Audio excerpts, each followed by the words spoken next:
ఎట్టట సూరజ్ శ్రీధర్ చిన్న కొడుకా? వామ్మో, ఇత్తగాడు ఇంకెన్ని విత్తనాలు చల్లాడో. ఆల్రెడీ కాంచన కాకుండా కావేరితో సెకండ్ సెటప్ పెట్టి కూతుర్ని కూడా కనేశాడు.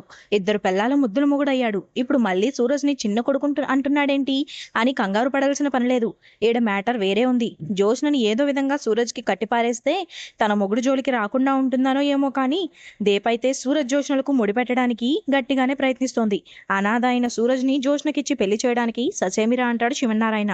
దాంతో అతన్ని కన్విన్స్ చేయడానికి రంగంలోకి దిగుతుంది దీప.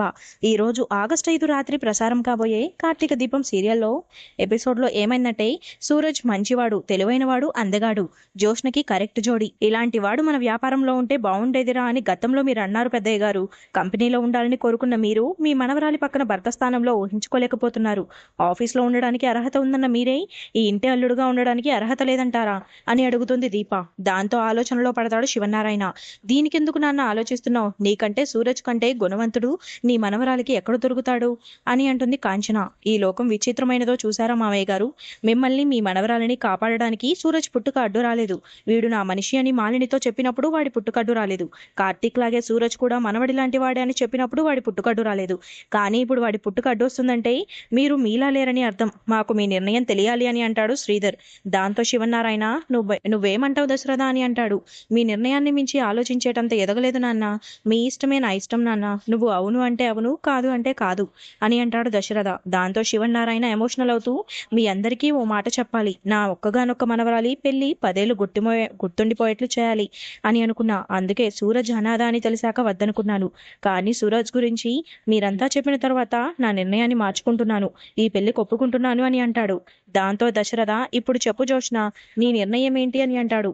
మీరు నిర్ణయాలు మార్చుకున్నంత ఈజీగా నేను మనసుని మార్చుకోలేను అని అంటుంది జోష్న. దాంతో కాంచన, బోడి మనసు నీకే ఉన్నట్లు మాట్లాడికే, తప్పంతా మాదే. నీకు కార్తీక్కి పెళ్లి చేస్తామని మేమే నీకు లేనిపోని ఆశలు కల్పించాం. ఎన్నాలని అదే పట్టుకుని వేలాడతావు అని అంటుంది.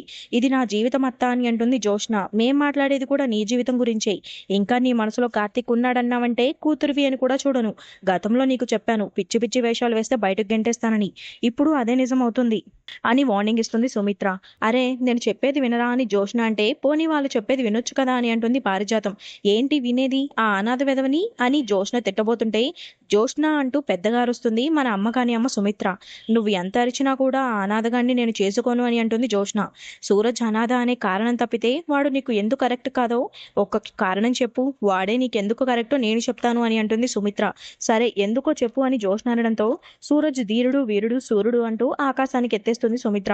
ఈమెదో వాడికి బొట్టు కోసి పెంచినట్లుగా, నిన్ను ఇంతలా ఆరాధించి ప్రేమించేవాడు నీకు దొరకడు జోష్న అని కాంచన అంటే, అవసరం లేదు, వాడు నాకు నచ్చలేదు అని అంటుంది జోష్న. దీన్నే పొగరని అంటారు. సూరజ్ నచ్చలేడని అంటావు, పోనీ వేరే సంబంధం నచ్చుతుందా అంటే అది లేదు. మరో 100 సంబంధాలు చూసినా నచ్చదు. నీ అహంకారాన్ని పక్కన పెట్టి చూడు. నీ పక్కన నిలబడే సూరజ్ ఎంత గుణవంతుడో అప్పుడు నీకు అనిపిస్తుంది అని అంటుంది సుమిత్ర. నువ్వు 100 చెప్పినా కూడా నేను వినను. వాడు అనాథగాడే, వాడిని నేను పెళ్లి చేసుకోను అని అంటుంది జోష్న. దాంతో శ్రీధర్, ఒకే కోడలి పిల్ల, నీ మాట నాకు నచ్చింది. సూరజ్ అనాథ అనేదే నీ అభ్యంతరం అయితే సూరజ్ని నేను దత్తత తీసుకుంటా. అప్పుడు నా కొడుకవుతాడు, కార్తీక్కి తమ్ముడవుతాడు అని అంటాడు శ్రీధర్. ఆ మాటతో కార్తీక్ విజిల్ కొడతాడు. దాంతో శ్రీధర్, వాడు విజిల్ కొట్టాడంటే సూరజ్ని తమ్ముడిగా వాడికి ఓకే, మొగుడుగా నీకు ఓకేనా? రేపే సూరజ్ని దత్తత తీసుకుంటా. కాంచన నీకు ఓకేనా అని అడుగుతాడు శ్రీధర్. నాకు డబుల్ ఓకేనండి అని అంటుంది కాంచన. దాంతో దీప విజిల్ కొడుతుంది. అవును మరి, జోష్న చేసుకోబోయేవాడిని ఎగరేసుకుని పోయింది. ఆ మాత్రం ఆనందం ఉంటుంది మరి, అందుకే తెగ విజిల్స్ కొడుతుంది. ఇప్పుడు సూరజ్ అనాథ కాదు, నా చిన్న కొడుకు. వాడి తండ్రి పేరు శ్రీధర్, తల్లి పేరు కాంచన, అన్న పేరు కార్తీక్, వదిన పేరు దీప. మిగతా బంధువుల పేర్లు చెప్తే కళ్ళు తిరిగి కింద పడతావు. కావాలంటే నా ఆస్తిని 3 వాటాలు చేసి కార్తీక్ స్వప్నలతో పాటు సూరజ్కి ఓ వాటా ఇస్తాను అని అంటాడు. దాంతో కార్తీక్ నాకు ఓకే అని అంటాడు. చూసావా, నా కొడుకు నేను చెప్తే ఏదీ కానడు. మాకు ఓకే, మరి నీకోకేనా? ఏం బావా, నీ కూతుర్ని నా కొడుక్కివ్వమని నా భార్య నీ దగ్గర మాట తీసుకుంది కదా, ఇప్పుడు నీ మాట నెరవేరుతుంది. నీకోకేనా అని అంటాడు శ్రీధర్. నాకోకే అని అంటాడు దశరథ. అందరికీ ఓకే, మరి ఇప్పుడేమంటావు అని అంటాడు శ్రీధర్.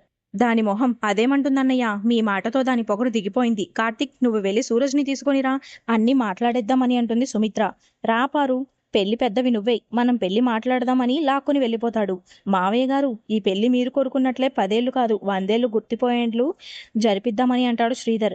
ఇక కార్తీక్ పారిజాతాన్ని తీసుకుని సూరజ్ ఉండే గది దగ్గరకు వెళతాడు. మొత్తానికి వాడిని నిజంగానే తమ్ముడిని చేసేసుకున్నావు కదా అని అంటుంది పారిజాతం.